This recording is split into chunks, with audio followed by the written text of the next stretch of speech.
have some, as I mentioned, we have done a screen to find genes that, when we inhibit them, would kill these cells, and there are some promising leads, and excitingly, some of these are actually in clinical trials for inflammation, because surprisingly, chronic inflammation and cancer, and particularly stem cell-looking cells, have a lot in common in terms of they have these survivor signals that they're using coming from their environment that seems to be important for their growth.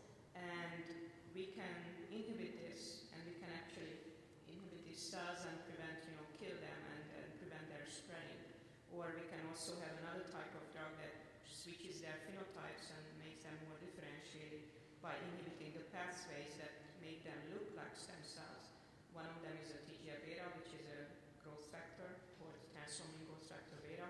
And if you inhibit it, then maybe we can look them more differentiated and inhibit it. So I think it's promising that we will have a combination of drugs that we can inhibit all types of cancer cells, even within one tumor and also among different tumors in different tumors. Yeah, I'm going to say something political here as well, because I think it's very important for people to understand this. Because I will often get people saying, that's what drug companies are supposed to do. Pharmaceutical companies are supposed to develop drugs and do all these kinds of wonderful things. And the pharmaceutical industry does wonderful things, but there's things that it can't do. Cliff and I recently run into a problem where we had a very good idea for drug development, but that the patent life on the drug was too short.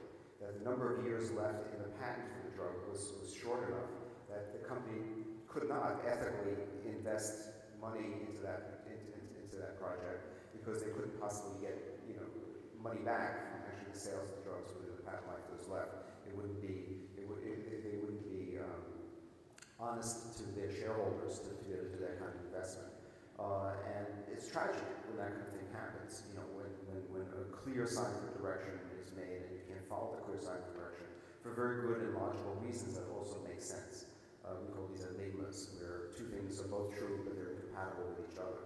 Yes, we want to have better drugs, but no, we can't develop it for also very good reasons. And so these are the kinds of issues we have to face. And also, very early drug development, targeting stem cells, targeted therapy. Very early development is extremely risky for a company to do because the likelihood is that that particular molecule, which would have to be patented and otherwise protected, would not be the one to work. Something like it would be the one that would be the better one to get out there, and they can't make the investment at an early stage. So early stage investment and late stage investment both are impossible with the economic structure of drug development that we have in the industrial side. And I'm not pointing fingers saying how evil. They're not evil. These are all very logical things to be done the way the structure of the industry is. So it's absolutely critical that we have philanthropic support for these kinds of activities, which is what we're really all about today. So it's not just throwing money at the problem, but rather doing something that can't be done by any other way.